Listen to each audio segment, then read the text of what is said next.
आखिर कैसे राजस्थान के एक छोटे से व्यापारी ने इतना बड़ा साम्राज्य खड़ा कर दिया? कहानी की शुरुआत होती है सेठ शोभाराम से, जो राजस्थान के बिलनी गांव में एक छोटे से व्यापारी थे। उनकी कमाई इतनी ही थी कि बस घर का गुजारा हो सके, लेकिन उनके बेटे शिवनारायण बिरला ने वही बिजनेस संभालते हुए इतिहास रच दिया। 1840 में शिवनारायण बिरला का जन्म हुआ। बचपन से ही उनमें मेहनत और समझदारी दोनों थी।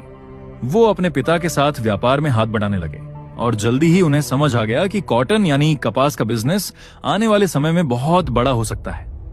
उस दौर में ब्रिटिश लोग भारत से कच्चा माल बाहर भेजा करते थे। शिवनारायण ने यह देखा और समझा कि अगर वही काम वो खुद बड़े स्तर पर करें तो उन्हें भी फायदा हो सकता है। इसी सोच के साथ उन्होंने कॉटन ट्रेडिंग शुरू की और मुंबई जाकर अपने बिजनेस को और बढ़ाया। धीरे धीरे उनका नाम मार्केट में चलने लगा।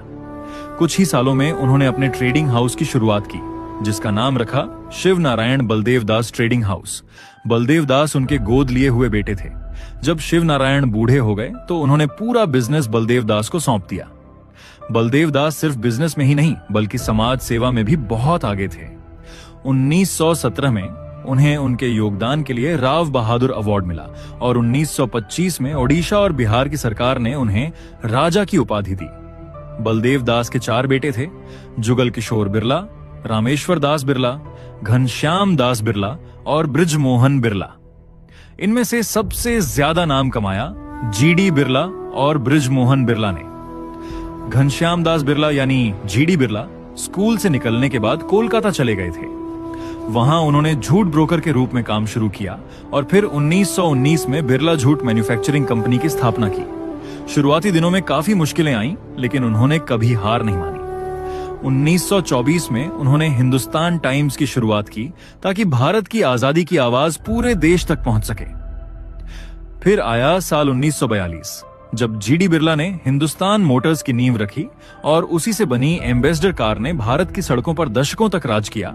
आगे चलकर 1947 में उन्होंने ग्रासिम इंडस्ट्रीज की स्थापना की और भारत में इंडस्ट्रियल डेवलपमेंट का नया दौर शुरू किया। जीडी बिरला ने न केवल इंडस्ट्री में बल्कि शिक्षा के क्षेत्र में भी बड़ा योगदान दिया। उन्होंने कई यूनिवर्सिटीज और संस्थान बनवाए ताकि आने वाली पीढ़ियां भी देश को आगे ले जा सकें।